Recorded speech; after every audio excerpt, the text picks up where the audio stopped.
రైతు బంధు వానాకాలము బకాయి పెట్టి పారిపోతే మీరు పెట్టిన బకాయిని కూడా వస్తానే 7,625 కోట్ల రూపాయలు మేము చెల్లించిన వానాకాలం రైతు బంధు. ఇప్పుడు నేను మళ్ళీ రైతులకు మాట ఇస్తున్నా, సంక్రాంతి పండుగ తర్వాత రైతు భరోసా మీ ఖాతాలలో వేసేది సోనియమ్మ గ్యారంటీ, ఇందిరమ్మ ప్రభుత్వము. ఏ రైతులు ఎలాంటి మారీచులు సుబాహులు వచ్చి మీకు అబద్ధాలు చెప్పి ఆనాడు పురాణాలలో విశ్వామిత్రుడు యజ్ఞం చేస్తుంటే రాక్షసులు ముఖ్యంగా మారీచుడు సుబాహులు వచ్చి ఆ యజ్ఞాన్ని భగ్నం చేయాలని ప్రయత్నం చేస్తే రామలక్ష్మణులు ఎట్లయితే కాపలా కాసి విశ్వామిత్రుడు చేపట్టిన యజ్ఞాన్ని సంపూర్ణంగా పూర్తి చేసిండ్రో ఈనాడు కూడా మా ప్రభుత్వము రైతు భరోసా కొనసాగిస్తుంది. సంక్రాంతి పండుగ తరువాత సోనియా గాంధీ గారి గ్యారెంటీగా నేను చెప్తున్నా, మీ రైతు భరోసా మీ ఖాతాలో పడుతుంది. ఎవరిని నమ్మకండి. ఇట్లాంటి మారీచులు మీ దగ్గరికి మారు వేషంలో వస్తూనే ఉంటారు. ఆనాడు సీతమ్మను ఎమర్చడానికి బంగారు లేడీ రూపంలో వచ్చిన మారీచుడే ఈ రోజు మారు వేషంలో మళ్ళీ బీఆర్ఎస్ బీజేపీల రూపంలో మీ దగ్గరకు వస్తారు. ఈ మారీచులను మీరు విశ్వసించకండి. సంక్రాంతి పండుగ తరువాత మీ రైతు భరోసా మీ ఖాతాలలో పడుతుంది. విధి విధానాలకు సంబంధించి మంత్రివర్గ ఉపసంఘం వేసిన బట్టి విక్రమార్క గారు, పొంగులేటి శ్రీనివాసరెడ్డి గారు, తుమ్మల నాగేశ్వరరావు గారు ఇతర మంత్రుల చేత మంత్రివర్గ ఉపసంఘాన్ని విధి విధానాలను ఖరారు చేయడానికి వేసినాం. శాసనసభ సమావేశాలలో విధి విధానాల మీద చర్చ పెట్టి ఏ రకంగా కార్యాచరణను తీసుకొని ముందుకు వెళ్దామో నిర్ణయించుకొని డిసెంబర్ నెలలో జరిగే శాసనసభ సమావేశాలలో సభలో చర్చ చేసి విధి విధానాలను ఖరారు చేసి సంక్రాంతి పండుగ తర్వాత మీ రైతు భరోసా మీ ఖాతాలలో వేసే బాధ్యత మా ప్రభుత్వం తీసుకుంటుందని చెప్పి నేను రైతులకు గ్యారంటీ ఇస్తున్నా. రైతు రుణమాఫీ చేస్తామన్నాం, చేసి చూపించినాం. రైతు బంధు చంద్రశేఖరరావు గారు బకాయి పెట్టి పారిపోతే వాటిని కూడా 7,625 కోట్ల రూపాయలు రైతుల ఖాతాలో మేము వేసినాము. ఇప్పుడు కూడా రైతులకు రైతు భరోసా అందించే బాధ్యత మా ప్రభుత్వం తీసుకుంటుంది. దీనికి సంబంధించి శాసనసభలో చర్చలు చేసి మంత్రివర్గ ఉపసంఘం ఇచ్చే నివేదికను శాసనసభలో ప్రవేశపెట్టి విధి విధానాలను ఖరారు చేసి రైతు భరోసా పథకం కొనసాగుతుంది. మారీచులను మారువేషంలో వచ్చే వాళ్ళను అది బీఆర్ఎస్ వల్ల బీజేపీ వల్ల చూడకండి, నమ్మకండి, వాళ్ళ మాటలు వినకండి. అదేవిధంగా ఈ సీజన్లో మేము వరి వంగడాల విషయంలో 500 రూపాయల బోనస్ ఇస్తామని చెప్పినాం.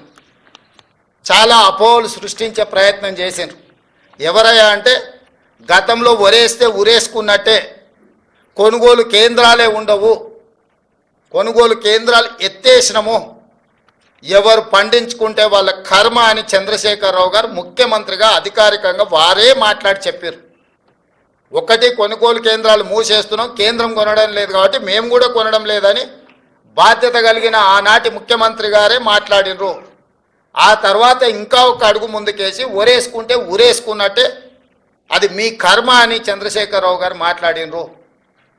ఉరేసుకుంటే ఉరేసుకుంటు అనే పరిస్థితి నుంచి వరి వేసుకోండి, కనీస మద్దతు ధర ఇచ్చి కొంటమనే కాకుండా సన్నాలు పండించండి, 500 రూపాయల బోనస్ ఇస్తామని చెప్పి ఈ రోజుకి 31 లక్షల మెట్రిక్ టన్నుల వరి ధాన్యాన్ని మా ప్రభుత్వం సేకరించింది.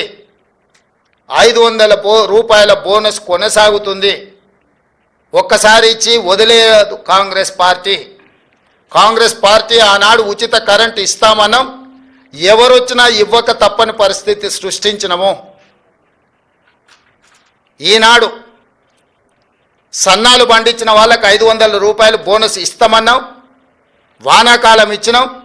రేపు వచ్చే సీజన్కు కూడా 500 రూపాయల బోనస్ కొనసాగుతుంది. అయితే రైతులకు నిపుణులు తెలంగాణ సోనా, బీపీటీ, హెచ్ఎంటీ ఇట్లాంటి వంగడాలు వేస్తే ఎక్కువ ఉత్పత్తి వస్తుంది, రైతులకు మేలు జరుగుతుంది అని చెప్పి కొంతమంది శాస్త్రవేత్తలు మాకు చెప్పడం జరిగింది. అందుకే నేను రైతులకు సూచన చేస్తున్నా, తెలంగాణ సోనా, బీపీటీ, హెచ్ఎంటీ లాంటి వంగడాలు వేస్తే మీకు పంట అధికంగా వస్తుంది. ఇవి తెలంగాణలో ఎక్కువగా తింటారు. ఎందుకు ఇలాంటివి ఏమంటున్నాం, చాలా రకాలు ఉన్నాయి, 31 రకాలు ఉన్నాయి సన్నాలకు సంబంధించి మేము జీవో ఇచ్చినాం. కానీ తెలంగాణలో ఉండే ప్రజలు అత్యధికంగా తినేది తెలంగాణ సోనా, బీపీటీ లేకపోతే హెచ్ఎంటీ. ఈరోజు రేషన్ షాపులలో సన్న బియ్యం ఇస్తామని మాట ఇచ్చినాం. మన తెలంగాణ రైతులు తెలంగాణ భూముల్లో పండించిన వడ్లు కొని వాటిని బియ్యంగా మార్చి పేదలకు రేషన్ షాపులో అవే బియ్యం ఇవ్వాలనుకుంటున్నాము. ఈరోజు సంక్షేమ హాస్టళ్లలో ఎస్సీ, ఎస్టీ, బీసీ, మైనారిటీ గురుకులాలు, కస్తూర్బా స్కూళ్ళు, ఏ ప్రభుత్వ పాఠశాలలలో భోజన పథకం అమలు జరుగుతుందో వాళ్ళందరూ కూడా సన్న బియ్యంతోనే భోజనం పెట్టాలి. అది తెలంగాణ నేల మీద పండిన పంటలతోనే వాళ్ళ కడుపు నింపాలన్న ఆలోచన చేస్తున్నాము. నేను రైతులకు విజ్ఞప్తి చేస్తున్నా, మీరు నాణ్యత కలిగిన సన్న వడ్లు పండిస్తే అవి బియ్యంగా మారి తిరిగి మన పేదల కడుపు నింపడానికి అవకాశం ఉంటుంది.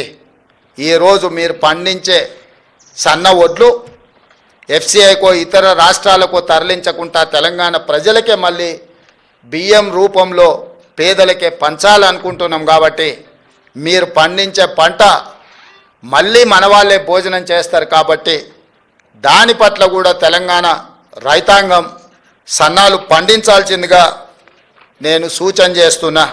కాబట్టి ఈ విషయాలలో ఎలాంటి అపోహలకు తావు ఇవ్వకండి. మీడియా మిత్రులారా, మీ వైపు నుంచి కూడా సహకారం అవసరం ఉన్నది.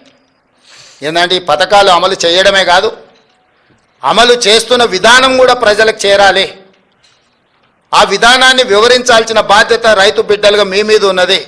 ఇక్కడ ఉన్న వాళ్ళు 99% గ్రామీణ ప్రాంతాలలో రైతుల బిడ్డలే ఈరోజు పాత్రికేయులుగా ఇక్కడ ఉన్నారు. ఇది రైతులకు సంబంధించిన విషయము. రాజకీయాలకు అతీతంగా రైతులకు దగ్గరగా పేదలకు ప్రయోజనకరంగా ఈ ప్రభుత్వం తీసుకుంటున్న నిర్ణయాన్ని మీరు ప్రజలకు చేరవేయండి. రాజకీయపరమైన భిన్న అభిప్రాయాలు ఏమైనా ఉంటే వేరే సందర్భంలో వాటి మీద చర్చించుకుందాము. ఇది రాజకీయాలు చేసే సందర్భం కాదు. పాలకపక్షమైనా ప్రతిపక్షమైనా ప్రజాప్రతినిధులైనా పాత్రికేయ మిత్రులైనా ఒక బాధ్యతతో ఒక యజ్ఞంలాగా భావించి ప్రభుత్వం చేపడుతున్న ఈ యొక్క మంచి విధానాన్ని రైతులకు చేరవేయండి. వాళ్ళకు భరోసా విశ్వాసాన్ని కల్పించండి. రైతు భరోసా విషయంలో భరోసా కల్పించండి. బోనస్ విషయంలో వాళ్ళకు భరోసా కల్పించండి.